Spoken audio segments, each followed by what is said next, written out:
Hi there, I'm Homa Nassab here at the 18th Annual Nantucket Film Festival, and I'm here with Dawn Horton, the director of the fantastic documentary Gideon's Army. Dawn, it's great to see you. Great to see you. Since Miami. Miami. We met last. How's the film running? The film's been great. Well, Miami was great for the film. We won the jury award and the audience award. We've had a bunch of terrific screenings, and now here in Nantucket, this beautiful island. Sorry about the weather. It's overcast. We would have done better, but It means people go to the movies. So. oh, yeah, that's true. And then Go to the beach. on the beach, exactly. Special order for the film festival. You know, the Nantucket audiences are so smart and so politically engaged, so the conversations are terrific. And that's when you make documentaries, you want to have conversations with people, so Nantucket's really special that way. You just had your screening and you just had your Q&A. Just had a- hot off the press. Yeah. Okay. So first tell us about the film. Okay. Gideon's Army is a feature-length documentary that follows three young public defenders who it's their first jobs out of law school, and they are working in the Deep South. They're working in Mississippi and Georgia. I also filmed in Alabama, so it's kind of their bird's eye perspective on what it's like to be a young lawyer who wants to do a good job and working in the criminal justice system in the American South. So I followed them for 3.5 years, and the film is really their story. And you're based in the Northeast. Yeah, I live right outside of New York City, so I flew. Commuting. Yeah, so Yeah, there are not that many people who commuted to Mississippi and Alabama, but I did. So there's a good Delta flight. Frequent flyer. Yes. And you found some major challenges to our justice system. You know, I did. I mean, I was a lawyer, I was a litigator, and I worked for Baker and Hostetler. I had a nice practice. I didn't face any of the kinds of challenges that the public defenders face. Routinely, they have hundreds of clients at a time. So the lawyers in my film have 120 to 180 cases at a time. And that's on the lower end for public defenders. In Miami, where we were, it's not unusual to have 500 cases at one time. 500 felony matters that one person is responsible for.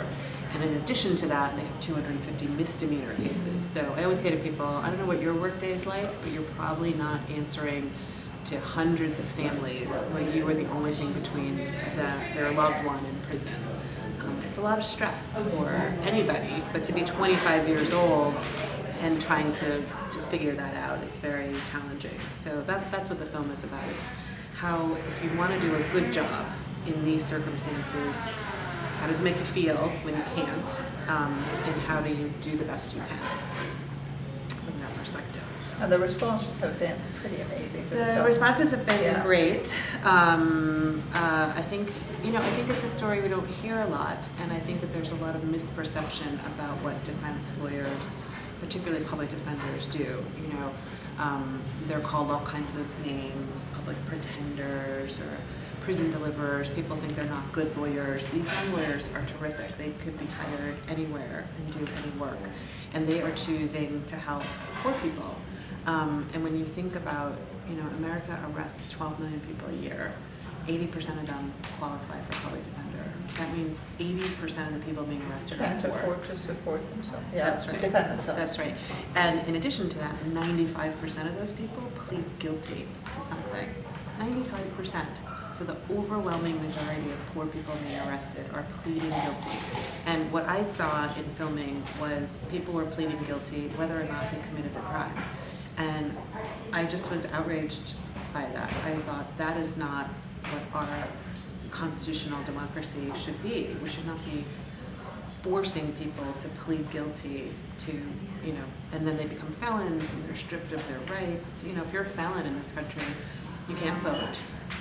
You're not eligible for student loans. You can't live in public housing.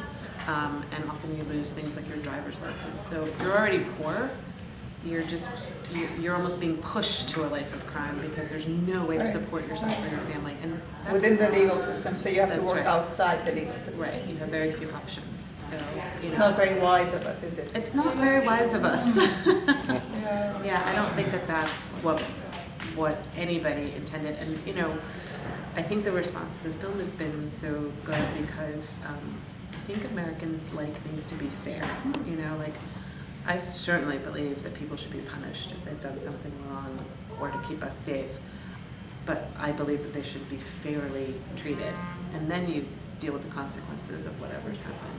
But they're not being fairly treated, and I think that that's wrong. And I think that most people think that that's wrong too. So what is one of the most memorable responses that you have had based on the film, from the film, people who have seen it? Yeah. Just anything just off the top of your head. Well, I was on The Daily Show. Right, yeah, Jon Stewart. John Oliver was like, he really liked the movie, and it was kind of surreal, you know, because he just wanted to like talk about the characters a lot more. But probably my favorite thing that's happened a couple of times is at every screening there's usually a young public defender who stands up and says, you know, thank you, no one really tells our story, and I want to show this to my parents because I've never been able to explain why I love my job. But so the film premiered at Sundance, and this kid stands up and he goes, well, I'm a public defender. He was like 24 years old. And the audience was like, yeah! And he was like, that never happens. And I think that, I hope one of the things the movie does is provides a point of pride for public defenders so they can talk to people about what they do. But it also encourages, Encourage hopefully. them, people Because to you go do it. also screened at Harvard Law, was it Yeah, Harvard screened Law? at Harvard Law. Yeah. And you know, we had like a couple hundred people come out.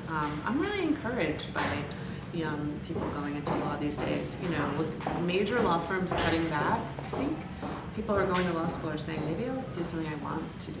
Maybe I'll do something good. You know. So I'm up to date with all that because I follow the film on Facebook, and your address on Facebook is? Gideon's Army, the film. Okay. Google Gideon's Army Facebook, you'll Yes. come up with it. Yes. Yes, and we're on Twitter, and it's been really fun to see all the public defenders come out and tell their stories, and you know, they're really the spokespeople for what they do. I think the film gives a gathering place, but I would love for them to explain what it's like now that they have some attention. Amazing. I also want to talk about your next project, which is for PBS. Which is for PBS. Fascinating. Yeah, thank you. It's called Spies of Mississippi. Spies of Mississippi. Yes, Yeah. it'll be on Independent Lens. And it is about the civil rights movement. During the 50s and 60s, the state of Mississippi set up a spy agency to infiltrate the civil rights movement and stop integration. And they used black spies as their secret weapon. So these African Americans were sitting, taking notes, and providing it to the white supremacists. I know. But it has a happy ending. Oh, okay. We do, Like you know, that. until today, I mean, these are the people who got the Voting Rights Act passed. So there's kind of a special significance, you know, an irony that these people risked their lives, the young students from Freedom Summer, only to have the Supreme Court strike down a key aspect of the Voting Rights Act when we know there's voter fraud happening across the country. In fact, Texas just joyfully announced that they were going to implement some new voting restrictive practices after they try and get rid of reproductive rights for women. So Very busy. they're busy in Texas. Yes, Governor McPair. So. And the Spies of Mississippi. Have Spies you will- started filming yet? It's No. done. Woohoo. It's delivered. Yay! It's not quite delivered. You don't That's have a a date lie. for that yet? No, that will be first quarter 2014. So Fantastic. yeah. And then after that, you're going to go on vacation for I- at least a month. No, I wish. I have started, there's only one abortion clinic left in Mississippi and a handful in Alabama. And I've started filming with a doctor who flies from Chicago to do abortions because no one will do it in the state. So we're embedded in that clinic as they fight to stay open. So You just that's my like next. to commute. I know. Delta I know. is I like- can't get Delta. I can't. I do like their peanuts. No. I know. There's all these stories in the South. I'm so taken with these characters and these It's like a ordinary different people. country. It is. My brother lives in Atlanta, and every time I go there, I think they're going to check my passport, make sure I have a visa. You know, until I went there, Love it. I thought It's that, beautiful. I thought that It's too. just different. I'm starting like to miss the South, but I'm not there. But, you know, I don't think it's the place that I would live, but I really enjoy, and I admire these people who are working. You know, I live in New York, so most people, I can find easily a community of people who think the way I do. Right.